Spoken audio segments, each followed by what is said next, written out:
शुरुआत करें, नजर डाल लेते हैं इस वक्त की बड़ी और अहम खबर पर। इस वक्त की बड़ी खबर आ रही है यूपी के प्रयागराज से। उमेश पाल हत्याकांड का मामला है। शूटर गुलाम का मकान पीडीए करेगा जमींदोज। मकान तोड़ने के लिए पहुंच रहा है पीडीए का दस्ता। 5 लाख का इनामी शूटर है मोहम्मद गुलाम।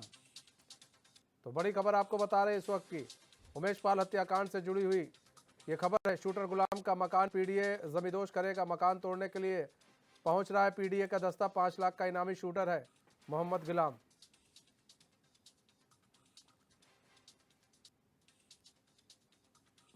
तो उमेश पाल हत्याकांड से जुड़ी एक और बड़ी खबर सामने आ रही है।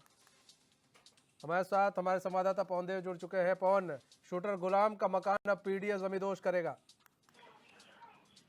जी मनीष, बिल्कुल आज इनका जो है गुलाम का जो है मकान आज जमींदोज होगा। ये गुलाम वही शख्स है जो उमेश पाल हत्याकांड में एक दुकान में, मोबाइल की शॉप में कुछ खरीदारी का बहाना करता है और ऐसे में जब पहली गोली उन पर हमला होता है पहली गोलियों से, उसके बाद दूसरी गोली चलाने वाला जो शख्स था वो मोहम्मद गुलाम, जो कि आज पीडीए इसका मकान जमींदोज करेगा। और इसकी मार्केट भी वहां पे बताई गई है, मार्केट भी खाली कराई जा रही है।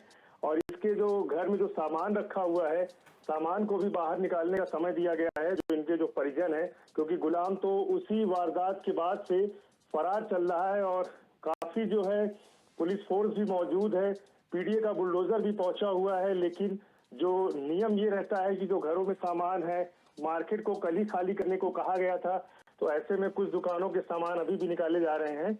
और आज जो है भारी पुलिस बल की कार्रवाई में आज सीएम योगी का बुलडोजर गरजेगा। जिस तरह से उन्होंने कहा भी था कि माफियाओं को मिट्टी में मिलाने का काम सरकार करेगी, तो आज ये मेन शूटर कहा जाता है और इसके ऊपर 5 लाख रुपए का इनाम जो है रखा गया है। और इसके पहले जो अन्य जो 2 आरोपी हैं उनके ऊपर भी इनाम चल रहा है। जो कौसाम्बी का जो कवि है, जो पिछले 18 सालों से फरार चल रहा है, और जो साइस्ता बेगम है, जो अतीक की पत्नी है साइस्ता नाज, इनके ऊपर भी 50,000 रुपए का इनाम है। और प्रयागराज पुलिस इनके लिए भी जो है पोस्टर लगाने की तैयारी कर रही है कि जिस तरह से ये फरार चल रही है। तो ऐसे में आज एक बड़ी कार्रवाई को अंजाम जो है पीडीए की तरफ से दिया जाएगा और साफ संदेश रहेगा उन लोगों के लिए जो बेखौफ तरीके से इस घटना को अंजाम दिए और उसके बाद इन लोगों ने अपने मुंह में नकाब तक नहीं लगाया था।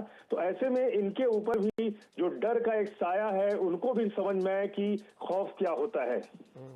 खौफ क्या होता है ये दिखाने की कोशिश की जा रही है। लेकिन पवन देव, सबसे जो अहम बात यह है कि ये जो शूटर है और जितने भी ये लोग थे, ये लोग माफिया किस्म के लोग थे, ये लोग बदमाश किस्म के लोग हैं। इन लोगों पर अगर ये कार्रवाई जो आज हो रही है, इन लोगों पर कार्रवाई पहले हो जाती तो शायद इस तरह के वारदात को अंजाम ही ना दे पाए कोई। इस तरह के शूटर 1-2 नहीं है, ये तो एक वानगी भर है।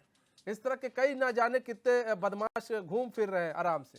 अगर ऐसे लोगों पर पहले कार्रवाई हो जाए और पुलिस ऐसे लोगों को चिन्हित करके, या जो बाहर है बेल पर, उनको समझा दे कि भाई अगर होगा तो फिर तुम भुगतना, तो फिर उसमें किसी की कोई जिम्मेदारी नहीं होगी, तो शायद इस तरह जो सरेआम हत्याएं हो रही हैं उस पर रोक लग सके।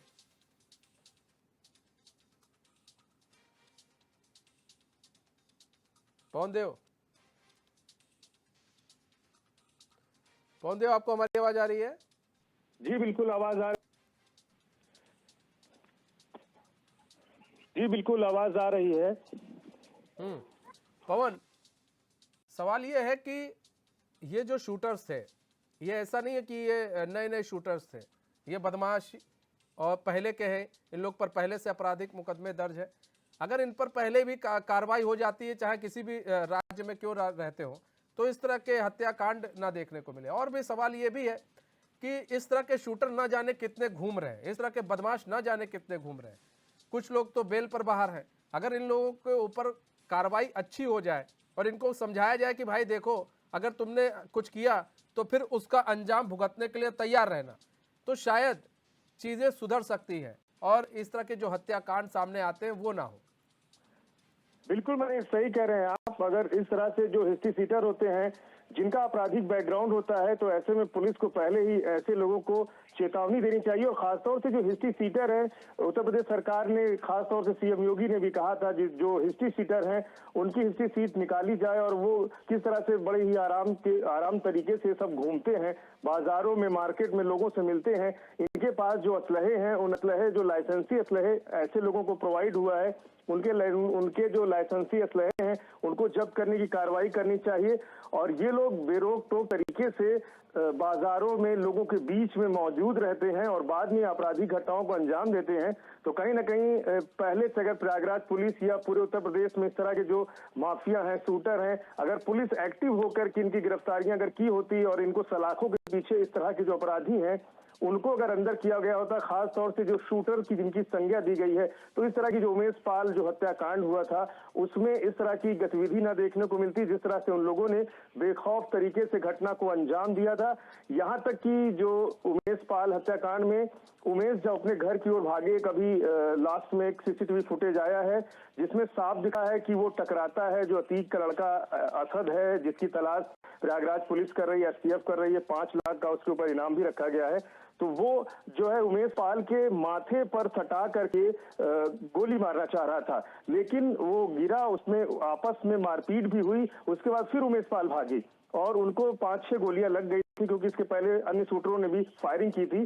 तो कहीं ना कहीं उसके दिमाग में ये चल रहा था कि खौफ का इतना बड़ा मंजर कर दें कि उसके सर में लगा के पिस्टल से मारने की पूरी तैयारी की गई, लेकिन वो कामयाब नहीं हुआ। उसके बाद भागने के दौरान उसने फिर फायरिंग की।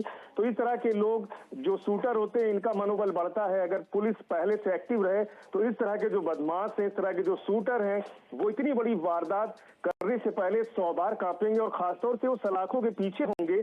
तो ऐसे में इस तरह की घटना को अंजाम भी नहीं दे पाएंगे। घटना को अंजाम भी नहीं दे पाएंगे। फिलहाल एक और शूटर के घर पर पीडीए का जो दस्ता है वो पहुंच रहा है और उनका मकान अभी फिलहाल खाली कराया जा रहा है। मोहम्मद गुलाम शूटर है, 5 लाख का इनामी है।